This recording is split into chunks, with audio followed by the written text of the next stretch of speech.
to the Surf Nation Football Focus Podcast. He's done it! Designed to support players and parents with real insight into development, recruitment, and the decisions that matter most along the journey.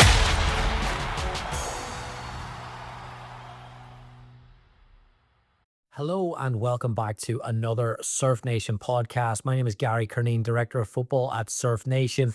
Today I want to talk about something that comes up constantly with our players, our parents and our coaches, and that is setting realistic expectations around the college soccer pathway. It's a space full of ambition, of course, college soccer. It also brings emotion, it brings pressure, and very often families are trying to navigate it without a clear framework of how to actually start the process. So this conversation is really crystallized for me at the recent Surf Summit with Debs, Brereton. During the summit, had a conversation with Debs. Debs is the Sierra Surf director. She's got extensive experience guiding players through the process. She's extensive experience coaching college soccer as well. And I asked her a question that I know many of our families wrestle with. When players first enter the process and everyone wants to go to the quote unquote big schools, Stanford, UCLA, UNC, whoever it is, the big names, where should they actually begin this process? Deb's answer immediately grounded the conversation and cut through a lot of noise. Here it is. I always try to encourage players to keep academics at the core of their decision, because ultimately I tell them that their soccer career has a definitive expiration date, and it's going to be a lot shorter and sooner than a regular job and profession. So they have to think about life after soccer. Even though it's their world right now and that's all they foresee themselves doing, there is an expiration date. What are you going to do? What are you going to be? So if you have an idea, then you go to the schools that have that. First and foremost, find schools that have that degree.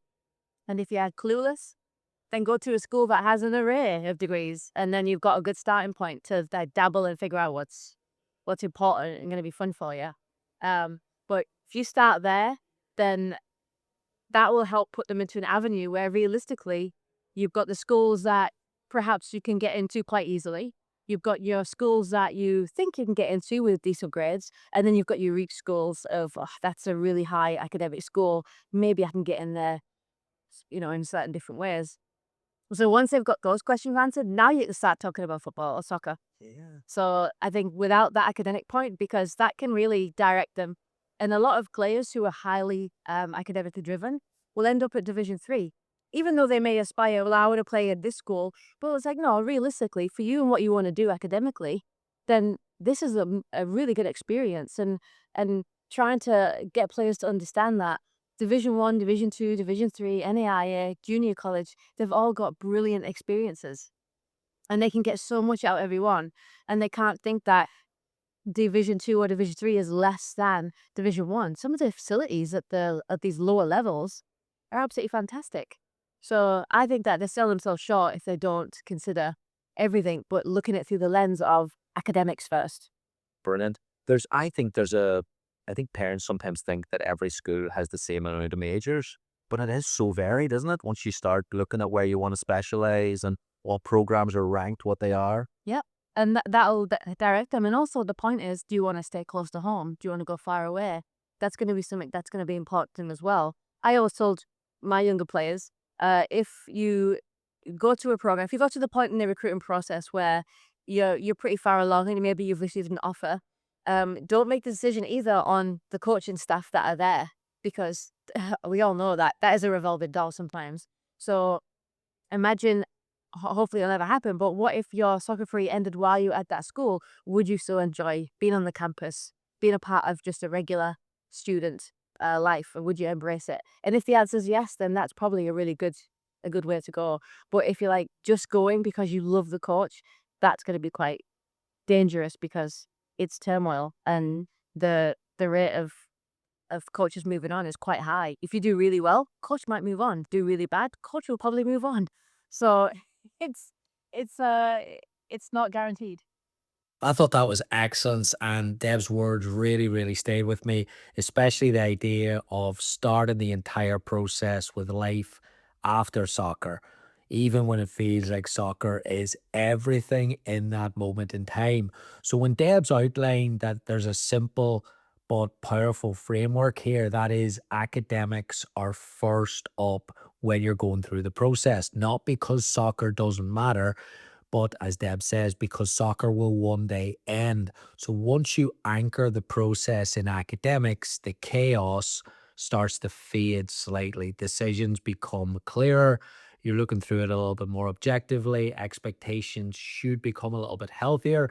And instead of chasing the school, the wins, the logos, then families can start building a pathway based on academics, and based on that, there's a starting point. I loved how Debs talked about tiers, not in a limiting way, but in a realistic way. Schools that you can get into, schools that you're competitive at, schools within reach. That's not lowering ambition, that's giving your ambition structure. And without that structure, players can spend so much time, even years, emotionally invested in schools that were never realistic fits, academically or otherwise. Another key point is the conversation around divisions. Again, I think this is something that we're going to dive into a little bit more in these podcasts. Highly academic, motivated players will often end up at D3, Division 3 schools, because those environments align with who they are and what they want long term. That does not mean the soccer experience is lesser. In many cases, the facilities, the support, the development around soccer, the student athlete experience are exceptional in those Division 3 schools. So the division label does not define the value of the journey. And like I said, that's something that we're going to explore a little bit more in these podcasts. And then there's the question that Debs asks every player that they should sit with. If your soccer career ended while you were at school, would you still want to be there? And what that means is, would you enjoy the campus? Would you embrace student life? Because as we're seeing today, especially in today's college landscape, coaches are moving, programs are changing. That soccer experience is not guaranteed in different ways, but the environment is, the environment around the school is. The more that you know about the campus, the more that you know about the academic programs, the more that you know about student life, the better understanding you have of what that environment will look like. So that conversation at the Surf Summit in Austin with Debs was a reminder for me that setting realistic expectations isn't about saying no to the highest point of your dreams. It's about building a pathway instead that supports players beyond the game. Academics first in the process, student athlete lifestyle second. Soccer goes around that framework. That's how we help players. So to finish up, if you're a player or a parent listening to this and wondering, what do we do with this? Where do we actually start? Here's a simple way to take the pressure out of the process. Start by writing down 3 things together as a family. First, what academic areas genuinely interest you right now? Even if they can change, yes, they might change in a couple of months or whatever it is, but write them down now and see what they look like. Second of all, what kind of environment would you enjoy living in day to day? The student lifestyle experience, would that be close to home? Would that be far away? Would that be a big campus, small campus? Would that be a big city? Would that be a college town? And then third, be honest about where you realistically sit academically today. And once you give those answers on paper, the college landscape immediately starts to look more healthier, more understandable.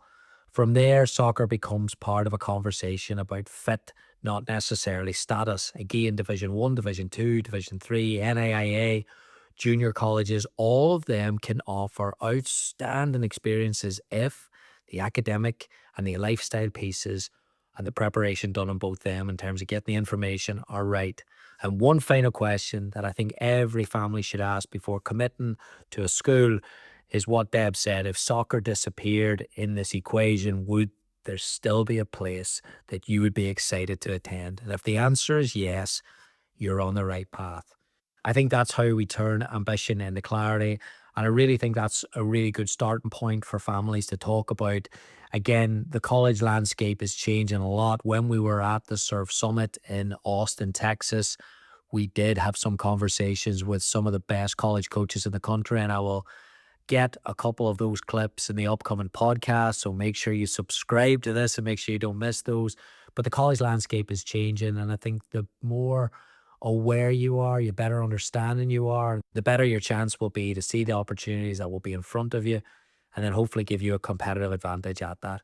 So I hope this helped today. Again, I really appreciate listening to the podcast. If there are any specific questions that you want us to look at, please feel free to reach out. Curneen at surfsoccer.com.